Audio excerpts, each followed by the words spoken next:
Heyo everybody, Haku here with my review for Tower of God Chapter 370, Season 2, Episode 2... wait, 370, I said that, not 270, right? Okay, 370, Season 2, Episode 290. So, yeah, either way, we did get some more Baam training finally, and we learned more about Shinsoo quality and all that. For this chapter, I guess really not a lot happened. I mean, I obviously enjoyed what we got, but I guess in hindsight not a ton happened. Let's just talk about it part by part either way though. Starting off at the beginning, we see Kisaya and the sworn enemy Viol at Jiok's body, but they mention that it's just gonna regen or respawn or whatever. He'll be back up anyway, because, I mean, that's kind of obvious. Really, you would think it wouldn't take any time at all. You'd think that he'd be so... since it's data and it's just a data avatar for Jiok, you would figure that he'd be so OP if this were the case, but logically you'd think he could just say, oh, that was defeated, oh well, here's another data copy of him. Because it's just a data copy, you'd think making another one would be pretty instantaneous. But either way, that'd be incredibly OP, but that's what makes sense. But either way, we have this pink-haired sworn enemy who says, you know, while he's down, why don't we just charge in ourselves? And I can't tell if it's male or female, because CU does that quite a bit. But the pink-haired sworn enemy is actually, the design is what it is, but I'm just hyped to see a new sworn enemy being given a solo panel like that, kind of making me think that they're going to be important. So yeah, I would like to see more important sworn enemy stuff. But either way, because really that was such a cool concept that we saw basically nothing of in this arc. So I'd like to see some more of it. But Baam mentions, back to his training, that when he used the sword, jumping straight back in where we left off with the training, when he used the sword that time, that was Joaquin's powers, not his. So he doesn't know what shape he should go for or what his quality would be.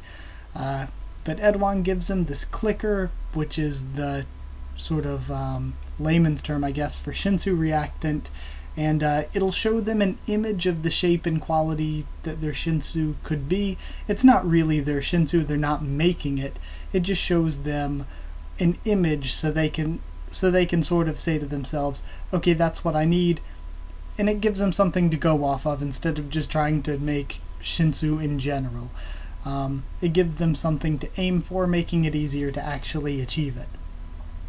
So Baam then asks to involve his companions, which I like a lot, adding more training and more importance to the companions here. Yuan Sung is explaining the mirror at the end to Rak and Khun Agnes, and he brings up as well, don't tell Baam because he'll just want to run off and help the other group that's going to try to get it. But Icarus is listening on, Icarus/Rachel of course, and I actually think that what's going to happen is that Icarus or Rachel is going to get the mirror at the end. Do I think that's actually going to work to beat Zahard? Very questionable. I doubt it. I think it's going to be their big idea. It's going to not work out, and so they're going to have to come up with something else on the fly, because that's usually how most stories go in general. But that's what I'm thinking. I think Icarus is probably going to get it. Baam uses the clicker, finds out that his Shinsoo shape is an orb. The shape he should be going for here, the one it gave him, is an orb.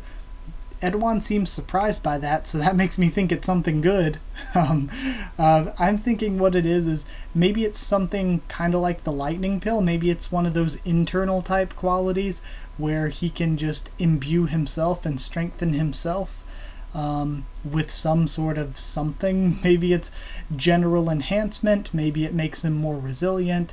I don't know what it is, but I'm thinking maybe that's what the orb is, because I have no other clue what an orb could be about, unless it's maybe something that he can just use to generally make himself more powerful. Maybe something similar to what Zahard has.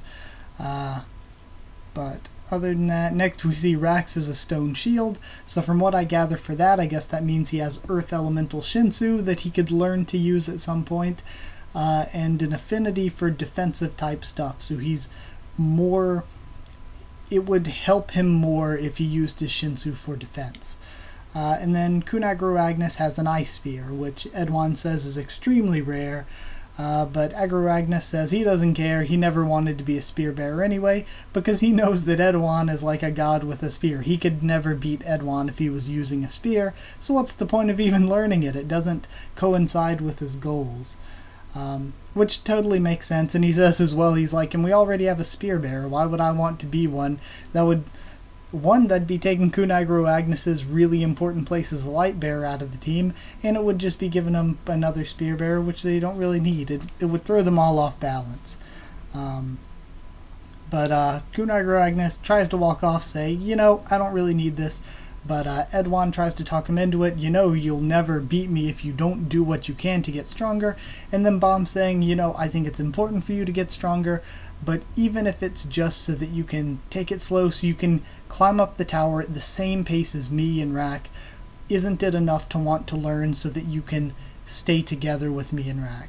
So that's, of course, the impetus to make Khun Agraragnas like, okay, I'm not getting past Baam on this point, so I'm just going to stick with him here. I'm just going to do the training. Anything after that? We skip to 2 days later, and Baam has already learned to make an orb with his Shinsoo. Khun Agraragnas and Rak haven't been able to do anything yet, but Baam can already form an orb.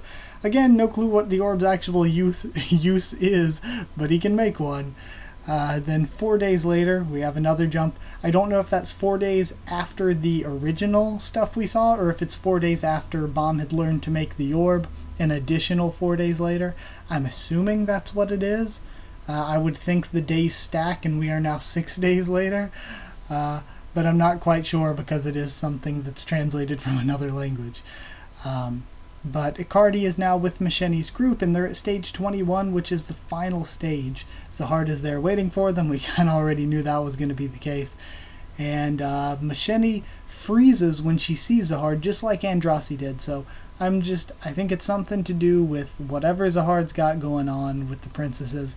But we've seen two princesses see him face to face, and we've seen them both be perfectly fine until they see him face to face, and then they freeze up and just stop moving. So whatever it is, it deactivates them or something when they see him. And I'm not sure how to reactivate them because Andrasi's still out. But either way, we have a deactivated princess here as well.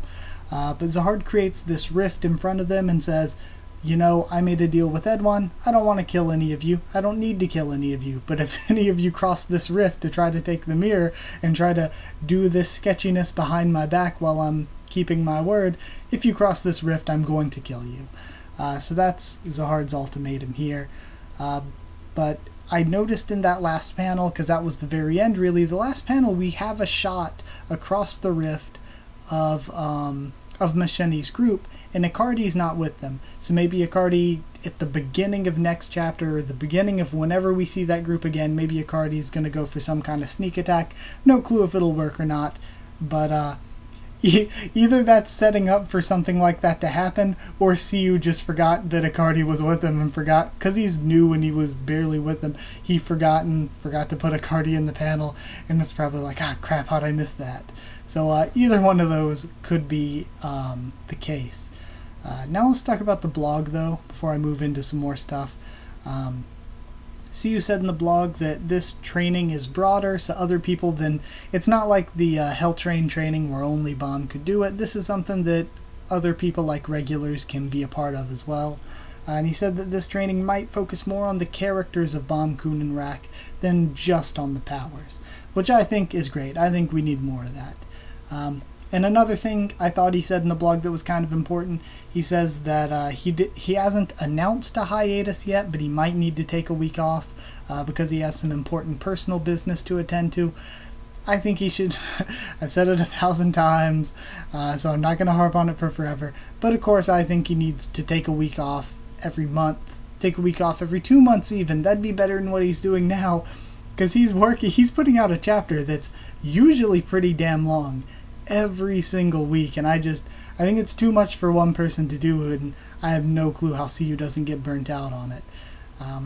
But yeah, I guess that's my general thoughts. The only things that I thought were important from the blog, some things I thought about the chapter that I didn't throw in during the discussion part by part.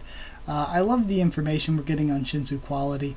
I think it's really cool. It's not as complicated as some other power systems and other shonen or anything like that. But for what it is, I do think it's pretty cool. So I do love Shinsoo quality, and I think it was a good chapter overall. And one thing it got me hyped for was the sworn enemies, the new sworn enemies. I really want sworn enemies to be an important thing. So that's where I am with that. And I like that even though we didn't totally learn it, CU did some good things here where we moved forward Baam's story with his training, but we didn't totally learn already this quickly what his power actually is or what his quality does or anything like that. We didn't learn any of that, but it doesn't feel like we didn't learn anything because we got elements for Rak and Khun as well. We got Ice for Khun, which I think it'd be cool if he used more often. And we got Earth for Rak, which I think it'd be hella cool if Rak was using Earth Elemental Shinsoo. I just want more for Rak anyway, because he gets treated as a comedy character far too often. But either way, I like that elements were given to them. And yeah, only thing, I already mentioned it, but I think that the way the thing is going to go with the mirror at the end is, I don't think it's going to work. I think they're going to need a new plan, because that's usually how things go. But I think that Rachel's going to end up with the mirror at least until they find out it doesn't work. Because what I think is going to go on, Icardi is going to go for that sneak attack or whatever, possibly, but Zahard is going to be distracted dealing with Icardi, dealing with, bombs.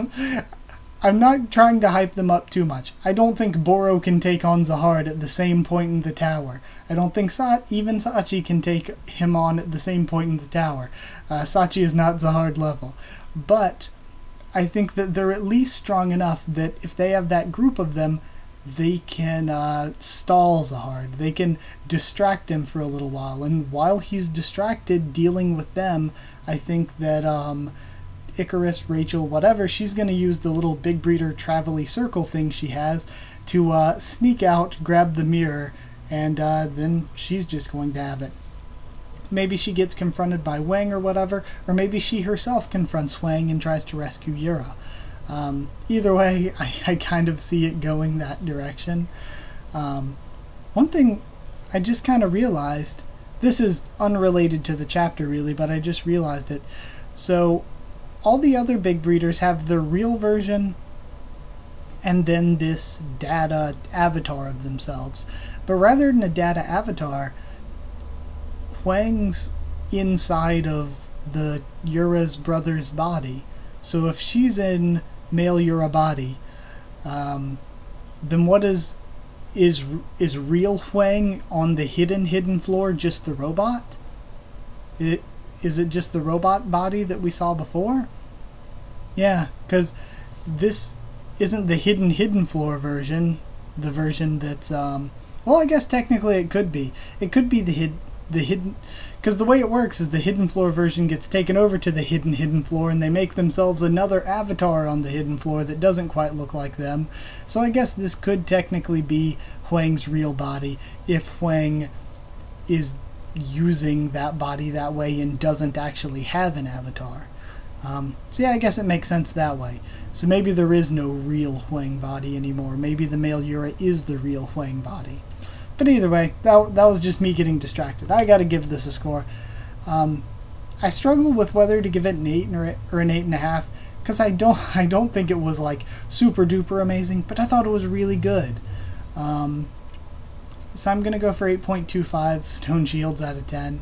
Hope you enjoyed the video. If you did like the video, comment down there to tell me what you thought of this chapter, what you thought of my thoughts on it. Subscribe for more Tower of God, much more on the channel. Follow on Twitter if you want. I can try to keep you updated there and stuff for the channel. I guess if you want a link to our Discord server to talk with me or more of us there, that would always be appreciated. I love talking about Tower of God. Yeah. Anything else? I guess Haku will be up later this week, and we'll talk about Tower of God plenty more there. I've got some comments of yours from the live reaction that I've already answered, and I'm going to put in the Haku so we can discuss them more there in a video. And I'll be making a Patreon soon too. And I'll do a video on that to explain my thoughts on the whole thing. But that's just going to be something else that I'm doing soon. But that's it. Thank you once again for watching, and I'll see you all next time.